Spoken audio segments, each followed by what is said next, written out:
자, 오늘 두 번째 내용은 뭐냐면은 여러분들이 이제 SNS를 잘할 수 있는 그런 꿀팁을 알려주려고 그래요. 근데 뭐 특별한 건 없어요. 결국에는 이건 시간하고의 싸움이고 여러분들이 그만큼 드린 만큼에 대해서 그 도움을 받는 건데, 자, 페이스북이 갖고 있는 특징이 있어요. 이건 마케팅에서 뭘 활용해야 되냐면은 여러분들이 좋아요를 누르잖아요. 그럼 어떻게 되는지 아세요? 제 친구하고 좋아요를 누른 사람의 친구들이 제 게시물을 보게 돼요. 그거를 확산이라고 얘기를 해요, 저는. 널리 퍼지겠죠. 어디까지 퍼질까요? 페이스북을 사용하는 사람 전체한테 퍼져요. 다만 알고리즘 상으로는 제한이 있기는 해요. 친구가 100명 있으면은 그 100명의 사람들 중에서 14명한테 간다라는 수치가 있어요. 그러면은 이걸 어떻게 해야 되냐? 좋아요, 댓글을 반복적으로 다는 거예요. 어떻게 되겠어요? 반복 노출이 되겠죠. 제가 초창기에 아까 SNS 확산 플랫폼을 갖고 있다고 했잖아요. 거기에 가장 기본적인 모델이에요. 페이스북을 사용하는 모든 사람에게 노출시킬 수 있는 방법은 그거예요. 좋아요, 댓글을 계속 반복적으로 다는 거예요. 그럼 여러 명의 지금 친구들이 있잖아요. 여러분들이 제 페이스북에 온다 해서 동시에 실시간으로 제가 게시물 올리자마자 다 오진 않잖아요. 그럼 여러분들 중에서 제 게시물을 못 보는 친구들이 생길 거란 말이죠. 그럼 저는 어떻게 해요? 계속 좋아요, 댓글을 반복적으로 달아요. 그럼 언젠가는 여러분들한테까지 다 가겠죠. 근데 주의해야 될 점이 있어요. 친구라는 개념은 뭐예요? 적어도 SNS에서 친구는 내가 이 사람한테 가서 게시물이 올라오는 순간 가장 빨리 가서 댓글을 달아주고 좋아요를 눌러주는 사람이 가장 친한 친구겠죠. SNS상에선 그래요. 아무래도 내가 어려움이 있을 때 누군가에게 전화했는데 가장 빨리 달려오는 친구가 나한테는 베스트 프렌드가 되겠죠. 저는 그렇게 생각해요. 오프라인에서도 그런 친구인 것처럼 온라인에서도 그런 친구가 좋은 친구라고 생각이 돼요. 그럼 마케팅을 하는 사람들은 그런 친구들하고 잘 사귀어야겠죠. 그래서 나중에 이제 소개를 하겠지만은 인간관계를 잘하는 친구가 SNS를 잘할 수도 있어요. 좋은 친구를 잘 사귀는 친구가 SNS를 잘할 수도 있어요. 제가 보는 관점에선 그래요. 그냥 자기 잘난 척하고 이런 사람들은 오래 못 가요.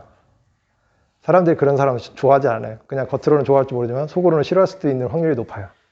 자, 페이스북이 갖고 있는 특징, 방금 말씀드렸죠? 확산과 반복 노출을 통해서 마케팅을 해요, 저는 팀이 있죠. 저희 팀에서 게시물을 올리면은 반복적으로 계속 댓글을 달아줘요. 그러면은 제 친구와 제 주변에 그 좋아요를 눌러준 친구들이 계속 보기 때문에 제가 이제 안동생강을 팔고 있다고 그랬잖아요. 그분들이 이제 팔릴 수 있게 도와주고 있다고. 제품이 팔리겠죠. 필요한 사람이 누군가 생기겠죠. 타겟팅이 되진 않지만 이게 더 많이 노출되고 자주 노출될수록 사회 확률이 높아지겠죠. 페이스북이 갖고 있는 가장 큰 특징이에요. 그러면서 여러분들은 친구를 잘 사귀게 돼. 이걸 얘기해 줬구나. SNS는 주의할 점이 있어요. 절대 내 개인적인 신상, 흔히 얘기하는 신상이 털릴 수 있는 거, 나한테 연락이 올 수 있는 매체들은 되도록이면 알리지 마세요. 내 가족도, 그 다음에 내 연락처, 꼭 필요한 경우가 아니라면, 그 다음에 내 형제관계, 부모관계, 우리 집 연락처, 뭐 아파트에 사시면 아파트 동호수 알 수 있는 전혀 흔적들을 남기지 마세요. 전 2000년도서부터 제 주민등록번호가 인터넷에 공개가 되어 있는데 저 아직 신상이 털릴 만한 소재는 많아요. 근데 아직까지 제 아이디가 도용이 되거나 그런 적은 인스타그램, 페이스북 한 번밖에 없어요. 그거는 제가 그만큼 관리를 잘 한 것도 있고 또 제가 이제 대처할 수 있는 그런 능력이 있기 때문에 굳이 그 부분에 대해서는 좀 안전하게 사용했는데, 어쨌든 여러분들은 SNS에서 절대 누군가 나의 은밀한 부분이든지 나의 그 금전적인 부분이든지 이런 부분들을 친구한테도 안 빌려주는데 이거를 SNS에서 본 사람한테, 그 사람한테 막 금전관계를 하는 사람이 있어요. 거래를. 그 사람이 아무리 좋은 얘기하고 나를 믿어준다고 해도 그거에 대해서 그런 식으로 반응하는 건 그건 잘못된 관계죠. 좋은 친구는 금전 요구를 하지 않아요. 기본적으로. 왜? 그 상대도 부담될 걸 알기 때문에. 금전관계를 요구하는 그 순간에 나하고 그 친구는 관계가 깨졌다고 봐야 돼요. 제 경험상은 그래요. 근데 정말 어려워서 내가 줄 수는 있겠죠. 거래가 아니죠. 내가 그 친구가 어렵고 힘들기 때문에 내가 도와줄 수는 있죠. 그거랑 다른 거예요. 오해하지 마세요. 누군가가 나에게 도움을 받기 위해서 어렵게 얘기했을 때 내가 줄 수 있는 그런 관계는 좋은 친구지만은 금전 거래 관계를 하려고 하는 친구는 일단은 위험하다고 봐야 돼요. 근데 SNS상에서는 더 위험해요. 그리고 앱을 통해서든지 그 누군가가 정말 믿을 만한 오빠고 뭐 어떤 친구가 나에게 은밀한 부위를 뭐 사진을 촬영해서 보내달라 이런 것들도 절대 거래하시면 안 돼요. SNS가 위험한 건요, 여러분의 모든 기록은 다 빅데이터에서 데이터화돼요. 특히 그런 은밀한 부분이라든가 여러분들이 밝히고 싶지 않은 부분들은 절대 게시물로 올리면 안 돼요. 저는 그런 게시물이 있으면 안 올려요. 제가 트위터 할 때 팔로워가 4만 명 했잖아요. 그렇게 해서 피해를 당한 그런 여자친구들을 많이 봤어요. 저는 제 친동생 같고, 그래서 그 친구들이 어떻게 해결해야 되는지, 경찰에서는 어떻게 대응을 하면 되고, 법으로는 어떻게 진행을 하면 되는지에 대해서 제가 다 알려주긴 했는데, 안 올리는 게 좋아요.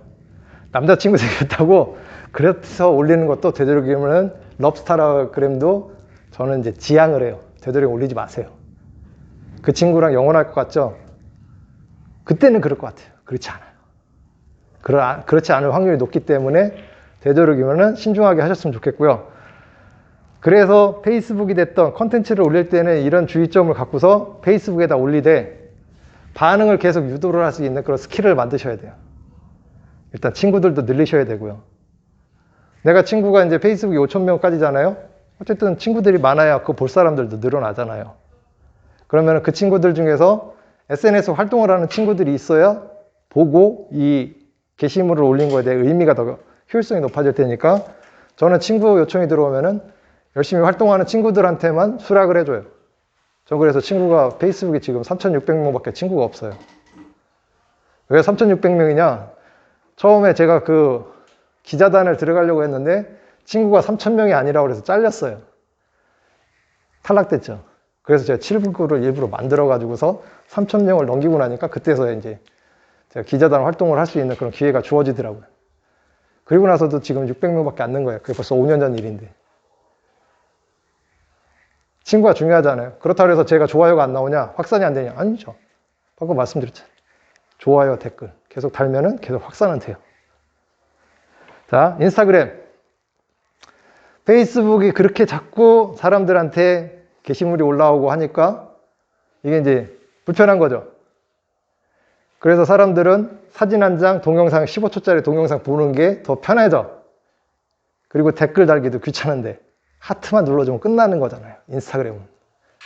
내가 굳이 강아지가 귀여워요. 뭐 맛있는데 뭐 맛있는 거 드시고 오셨네요. 부부가 너무 행복해 보이세요. 이런 댓글 안 달아도 되죠. 하트만 눌러주면 끝나잖아요. 그리고 나는 게시물만 올리면 끝나잖아요. 단점이 있어요. 확산이 안 돼요. 끝이에요. 인스타그램은 팔로워가 많고 좋아요 1000개 이상 받는 사람이 무조건 다 마케팅의 우선순위 대상자예요. 내가 팔로워가 10,000명 안 넘으면 나한테 어떤 리뷰라든지 아니면 뭐 스폰서 해주겠다고 우리 제품 줄 테니까 그래서 올려주세요. 이런 제의도 들어오지도 않아요. 전문적으로 활동했던 사람들 아니고서는. 그런 단점이 있어요. 좋아요를 최소 넉넉 잡아서 아무리 낮춘다고 해도 300개 이상 받아야죠. 근데 여러분 인스타그램에서 좋아요 300개 받으려고 그러면은 적어도 친구 300명 있어야죠. 팔로우가. 그래야 내 거 눌러줄 테니까. 못해도 200명은 있어야 나머지 100명은 내가 해시태그에서 상위 노출돼 가지고 그 게시물 통해 가지고 들어온 사람들이 100개를 더 눌러준다고 해도 친구는 200명은 있어야 되죠. 그 친구들이 어떤 친구예요? 찐 친구예요. 인스타그램 상에서. 오기만 하면 무조건 좋아요 눌러주는, 하트 눌러주고 하는 친구들이 200명은 있어야 되는 거예요. 그러려고 그러면 제가 좋아요를 300개 이상 받기 위해서 어떻게 했냐? 제 친구들을 400명을 방문을 해요. 그럼 좋아요가 300개 나와요. 근데 내가 100명을 가잖아요. 100개 안 나와요. 인스타는 그래서 어려워요. 지금 제가 4년째인가 하고 있는데 너무 힘들어요. 중간에 쉬기도 했어요. 한 3개월. 다른 SNS 하느라고 바빠서. 근데 인스타그램이 갖고 있는 특징이에요. 인기 게시물에 못 올라가면요, 아무 의미 없어요. 노출이 안 돼요. 인기 게시물 만들려면 최소 좋아요가 1시간 내에 100개가 붙어야 돼요. 제가 테스트 해본 결과. 제가 좋아요 500개 받을 때 테스트 해보니까 그렇더라고요. 300개 이상 받으면 좋아요, 그때 당시, 3년 전인데, 그때 당시에는 이게 알고리즘 상에서 그 인기 게시물로 나올 확률이 높더라고요. 그러려면 여러분은 좋아요 300개 이상 받아야 돼요. 근데 인스타로다가 이제 그 인플루언서가 되고 싶은 친구들 아니면은 인스타그램은 그냥 그 어느 정도 좋아요 100개 정도 받을 땐 그 정도만 유지했으면 좋겠다라는 게 이제 제 개인적인 생각이에요. 그 정도만 돼도 마케팅은 돼요. 왜냐면 어디 가서 인스타그램에도 게시물 올렸어요 라고 이렇게 얘기해 주면 좋아할 사람들 많으니까. 블로그는 지금 유튜브가 제일 어렵고요. 그 다음이 블로그예요. 인스타그램은 답방이라고 그러죠. 답방을 잘 다녀야 되는 게 이제 어려운 거고, 그건 뭐 페이스북도 마찬가지고 모든 SNS는 다 마찬가지예요. 근데 블로그는 저는 이제 일단 답방 안 다녀요. 왜냐면 제가 바쁘니까. 저는 SNS 다 하잖아요. 그러니까 시간이 없어서 답방 다니기는 어렵고 그걸 포기했어요. 근데 여러분한테 하지 말라는 건 아니에요. 권고사항은 아니고, 아까 말씀드렸잖아요. 키워드만 잘 쓰면은 방문자 많이 생겨요. 그거는 이제 노하우예요. 그거는 조금 배우셔야 되기 때문에, 어쨌든 키워드 잘 쓰는 법 이런 거는 나중에 이제 기회가 되면은 저한테 배우고 싶으신 분은 따로 요청하시면 제가 알려드릴게요. 아니면 유튜브로다가 따로 이제 한번 시간 나면은 만들어서 이제 올릴 생각도 있는데, 그건 나중에 요청을 해주시고, 블로그는 어쨌든 제목을 잘 써야 돼요. 그 다음에 내용도 잘 구성이 좋아야 되고, 그래서 여학생들한테는 어떻게 보면 블로그가 더 유리할 수도 있어요. 인스타그램이나 블로그로 잘하는 것도 또 이제 기자단 하는데, 그 다음에 그러려면 아무래도 인스타그램은 또 팔로워를 많이 모으셔야겠죠. 팔로워가 한 5,000명은 있어야지 그래도 기자단을 발탁되는데 좀 유리하실 것 같아요. 예상으로는. 그리고 블로그는 이제 하루 방문자예요. 한 달이 아니라 하루에 1,000명 이상씩은 들어올 수 있게끔. 그러려면은 글을 많이 써야 돼요. 매일 쓰시면 좋아요. 대신 키워드가 사람들이 아까 얘기했잖아요. 관심 가질 만한 거. 그런 걸 이제 사용하시면 되고, 유튜브는 현재까지는 유튜브가 제일 돈 벌기가 쉽기는 해요. 근데 유튜브도 이제 한물 갔죠. 왜냐면은 유튜브에서 광고 수익 나오는 게 벌써 5년 전에 한번 30%가 삭감이 됐고요. 지금 작년인가 재작년에 또 거기에서 30%가 삭감이 됐어요. 퍼센테이지가 그만큼 줄어졌기 때문에 여러분들이 그 대박 영상을 만들지 않는 이상은 유튜브 광고 수익만 가지고서 돈을 벌기는 좀 어려워요. 근데 유튜브는 하긴 해야 돼요. 앞으로의 4차 혁명이나 미래에는 이런 영상에 관련된 것들, 블로그보다는 이제 아무래도 지금 10대, 20대들이 거의 유튜브, 또 나이 많으신 5, 60대 분들도 유튜브를 많이 보고 계시기 때문에 아무래도 유튜브 마케팅이 필요하긴 하지만은 왜 어렵냐? 사진을 찍기만 하면 끝나잖아요. 근데 영상은 편집을 해야 돼요. 뭘 얘기를 하고 싶으면은 영상을 편집해야 돼요. 안 그러려면 콘티를 잘 짜야 돼요. 방송 작가가 왜 있느냐면은 그 친구들은 시나리오를 만들어 주는 거예요. 이렇게 대본대로 하라고.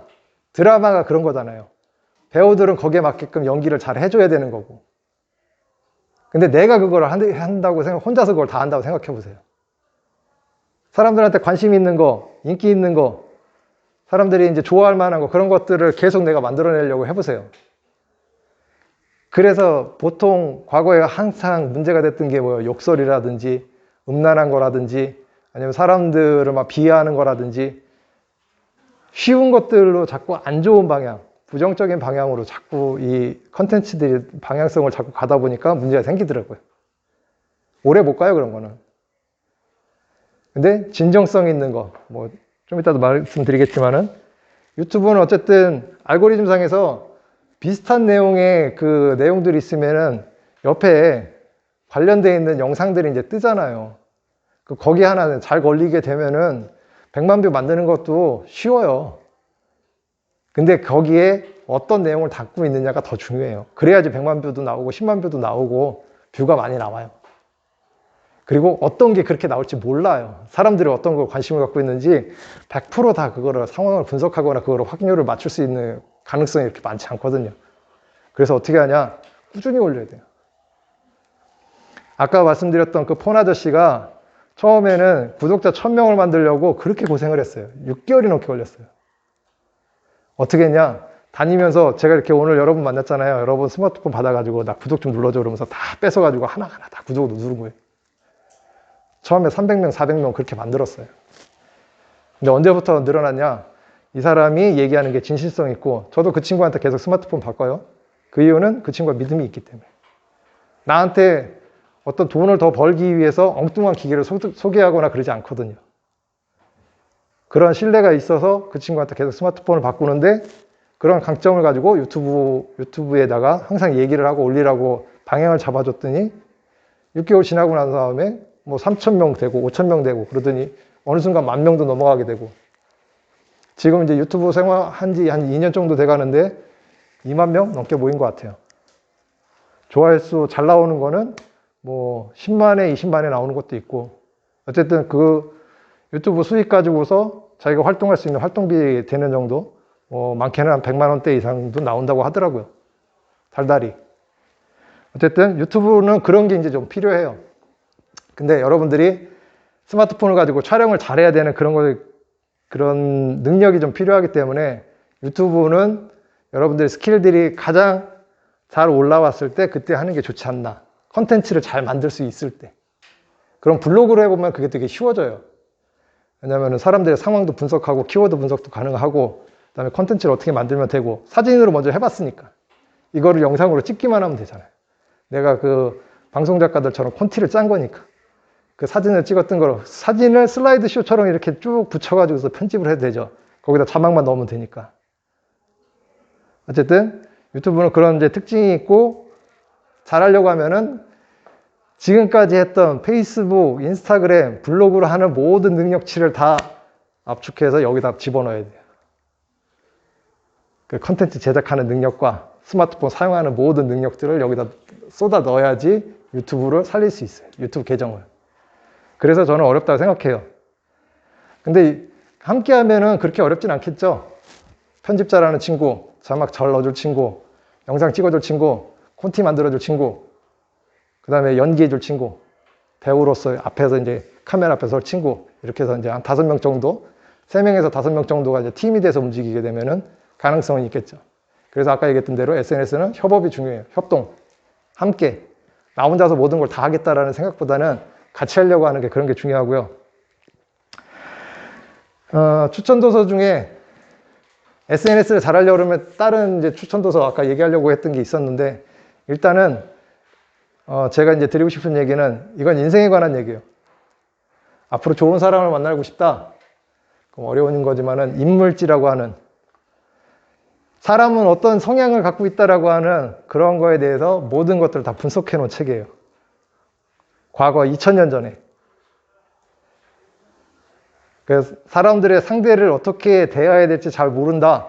그럼 이 책을 읽고 거기에 관련되어 있는 사람을 찾고 그 다음에 내가 관련되어 있는 그런 내용들을 찾을 때 이 책을 이렇게 계속 읽어보시면은 참고해서 읽어보시면 도움 되실 거예요.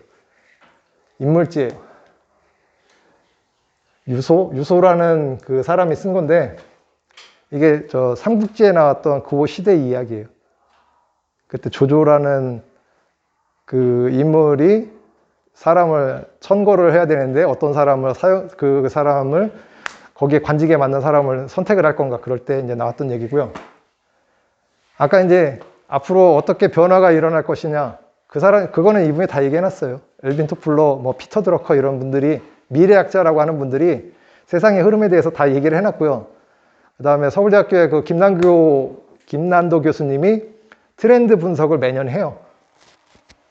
근데 여러분들이 알아야 되는 거는 유행 다음이 트렌드고요. 트렌드 다음이 문화고요. 이 문화가 될 수 있는 거 누구나 어느 시대나 공통적으로 사용할 수 있는 이런 것들을 꿰뚫어 볼 수 있는 그런 통찰력이 좀 필요해요. 근데 이런 책들 이 책을 읽고 이 책을 읽으면은 그런 것들이 방향성이 잡혀요. 어려워요. 어려운데 여러분들 시선에서의 세상을 보는 눈은 생겨요. 앞으로 4차 혁명이 어떻게 변화해 갈 것인지에 대해서 이 책 나온 지 되게 오래됐어요. 10년도 더 됐는데 여러분들이 이걸 가지고서 방향성을 잡는다고 한다 그러면 추천해요. 근데 지금 현 상황이 어떻다라는 거를 그걸 파악해내기 위해서는 조금 어려울 수도 있어요. 왜냐하면 많은 경험이 좀 필요하니까. 그래서 저는 지금 얘기했던 것들은 아까 SNS도 잘하는 법에 대해서 원리를 알려드렸죠. 원리를 알아야지 방향이 보여요. 방향도 제가 농구를 한 거의 30년을 했는데 제가 농구를 잘할 수 있는 순간이 됐을 때부터 제가 모든 구기 종목을 다 어느 정도는 할 수 있는 능력이 생겼어요. 한 가지를 누구한테 가르칠 수 있는 그런 능력이 생기니까 다른 것도 다 잘하게 되더라고요. SNS도 마찬가지예요. 제가 컴퓨터에서 잘 알다 보니까 스마트폰에 관심을 갖게 됐고 거기에 이제 또 사람들 만나는 거 좋아하니까 인간관계를 대입하니까 그걸 통해서 SNS를 잘할 수 있는 그런 기회도 생긴 거예요. 그런 것처럼 원리를 알고 이 방향성을 잘 알고 계시면은 여러분들이 원하는 것들을 다 이룰 수 있어요. 다만 이걸 아는 데까지는 여러분들이 고민이나 시간 투자 많이 해야 돼요. 정보도 많이 필요하고요. 지금처럼 학교 교육을 통해서도 생길 수 있고요. 학교 이외의 교육을 통해서도 할 수도 있고요. 여러분 부모님이 그런 이제 또 어떤 롤모델이 돼줄 수도 있을 거예요. 다양한 분야에서 찾아보세요. 한 군데서 찾기는 어려우실 거고요. 또 여러분들은 지금 경쟁을 하고 있잖아요. 성적이라는 거는 경쟁이잖아요. 앞으로는 경쟁보다는 협업할 수 있는 그런 넓은 마음이 필요해요. 다른 사람의 능력을 인정할 수 있는 그런 자세가 좀 필요해요. 그래야 SNS를 통해서 성공할 수 있어요. 좀 어려운 얘기지만은 여러분의 인생은 지금 시작이에요. 아직 시작도 안 했어요. 대학 가면 또 시작이 될 거고요. 강의 중 죄송합니다. 현재 시각 17시 20. 자, 빠르게 진행할게요. 인생은 방향이라는 거, 그 다음에 여러분들이 필요한 거는 기업가 정신이라고 있어요. 앙트레프레너라고 좀 어려운데 이거에 대해서 이 키워드를 한번 검색을 해보세요. 뭐냐면 저는 이게 기업이라고 하는 게 지금 알고 있는 이 기업이 아니에요. 세울 기라 그래서 여러분들이 새로운 직업, 제가 직업 크리에이터라고 얘기했잖아요. 새로운 직업을 만드는 것처럼 새로운 방향성, 새로운 것들을 만들어내야 돼요. SNS는. 그 방향을 만드는 데 있어서 도움이 필요한 것들은 제가 알려드릴 테니까 나중에 필요하시면 저한테 이제 찾아오시고 여러분한테 필요한 능력을 전 세 가지로 이렇게 정의를 해요. 창조력, 지구력, 인내력. 이 중에서 제일 필요한 게 인내력이에요. 인내력이 있어야지 지구력이 생겨요. 지구력을 갖고 끝까지 해야지 창조력이 생기는데 이 창조력은 어떻게 생기냐? 아까 말씀드렸죠. 다양한 관심. 그 다음에 여러분들이 학교에서 배우는 교육. 이 지식들도 필요해요. 전혀 쓸데가 없는 게 아니에요. 이걸 어떻게 응용할 거냐는 여러분한테 달려있는 거예요. 그래서 지금 이제 아까 질문을 못했던 친구 거 잠깐 얘기를 해주면은 자격증 없어요. 여러분들이 능력껏 해야 돼요. 그리고 파이썬이라고 하는 거를 공부를 하세요. 그거를 공부해서 구글에서 1년 동안의 그 마케팅 프로젝트를 내놓은 게 있어요. 글로벌 프로젝트예요. 거기에 참가하시면은 바로 그 프로젝트를 성공적으로 마치는 분들은 구글에 바로 다이렉트로 입사가 가능하세요. 파이썬과 구글 그 프로젝트를 검색해 가지고 한번 찾아보세요. 그러면 그 다음에 자격증 공부, 여기는 SNS 자격증은 필요 없어요. 저한테 오세요. 제가 다 알려드릴게요. 그리고 홍보 전략, 이런 건 이제 전략 전술은 그 상황에 따라 다 달라요. 그렇기 때문에 그 부분도 제가 나중에 유튜브에 올릴 테니까, 아니면 이미 올려놓은 것도 있어요. 그걸 통해서 이제 배우시고, 수익 창출은 아까 말씀드린 대로 다양하게 할 수 있어요. 전 세계가 제 무대예요. 거기서 돈을 다 벌어올 수 있고, 직업 정신은 아까 얘기했던 기업가 정신, 앙트레프레너 이런 것들이 좀 필요해요. 아까 말씀드렸던 많은 내용들이 다 필요해요. 그래서 가장 필요한 책은 클레이 서키, 데일 카네기라고 하는 사람. 클레이 서키 책을 통해 가지고 SNS가 어떻게 변모했고 어떻게 발전해 왔는지에 대한 것들을 아실 수 있어요. 인간관계로는 여러분들이 앞으로 이 SNS뿐만 아니라 인간관계를 잘하는 데 있어서 가장 필요한 책이에요. 이거는 세일즈맨이라든지 아니면 대기업에 있는 분들은 다 이걸 공부해요. 다 이 책을 읽고 실천하려고 노력을 해요. 이거는 일하고 관계없이 무조건 이건 읽으세요. 읽고 읽는 게 끝이 아니에요. 그대로 행동하셔야 돼요. 행동을 안 하는 거는 책 읽는 의미가 없어요. 저는 그렇게 생각해요. 다 적었죠? 클레이 서키 많아지면 달라진다와 인간관계론이에요. 데일 카네기라는 사람. 검색하면 다 나와요. 그 다음에 시선을 끌 때 어떻게 하냐. 저는 아까 말씀드렸죠. 진심을 담아야 되고요. 신뢰를 팔아야 돼요. 그래야지 브랜드가 생겨요. 저는 제 신뢰를 통해서 모든 것들을 마케팅을 해요. 나를 믿고 살아라는 이거죠. 나를 못 믿으면 사지 마라. 그 정도까지 저 자신을, 나 자신을 브랜드화 시켜야 돼요. 그런 신뢰가 없으면은 이거는 잠깐 반짝하고 유행처럼 그 한순간에 폭죽처럼 이렇게 팍 터졌다 끝날 위험이 100%예요. 언젠간 사라져요. 그렇지만 제가 신뢰를 쌓으면은 이거는 꾸준히 유지가 돼요. 그래서 제가 파는 물건들을 계속 팔릴 수가 있는 거죠. 그래서 거짓말이라든지 상대를 어떻게 진심으로 대하는 거에 이런 것들이 좀 필요해요. 결국에는 마케팅은 SNS든 그냥 일반 마케팅도 마찬가지예요. 신뢰를 팔아야 돼요. 마케터, 세일즈맨은 꼭 그런 게 있어야 되고요. 마케팅이 잘 되는 품목 종류 다 할 수 있어요. 그건 자기 능력에 달려 있어요. 전 다 팔아요. 여러분들을 상품화해서 팔아달라고 하면 저 다 팔 수 있어요. 그거는 나중에 필요하면은 저한테 개인적으로 오셔서 부탁을 하세요. 아니면 SNS로도 언제든지 인스타그램에서는 저 이제 대부분 판매 안 해요. 그러니까 인스타그램으로다가 다이렉트 메시지 주세요.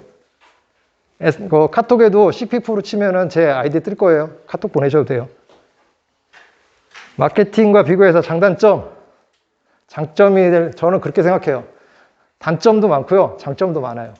그렇지만은 모든 단점도 장점화 시킬 수 있는 게 마케터가 해야 될 일이라고 생각해요. 내 인생도 마찬가지고요. 나의 단점을 다 장점화 시키지 않으면은 결국에는 훌륭한 마케터가 되기에는 좀 어렵다 생각해요.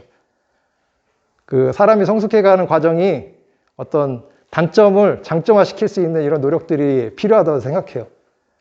저는 그렇게 하려고 노력했고요. 앞으로도 제 단점들을 보완하려고 노력할 거고요. 그러면서 더 성장하고 더 많은 신뢰를 쌓아서 더 많은 사람들에게 도움이 될 수 있는 그런 이제 마케터가 되려고 노력 중이거든요. 이렇게 해서 여러분들이 저한테 보내주셨던 질문에 대해서 답을 다 해드렸고요. 자, 강의는 여기까지.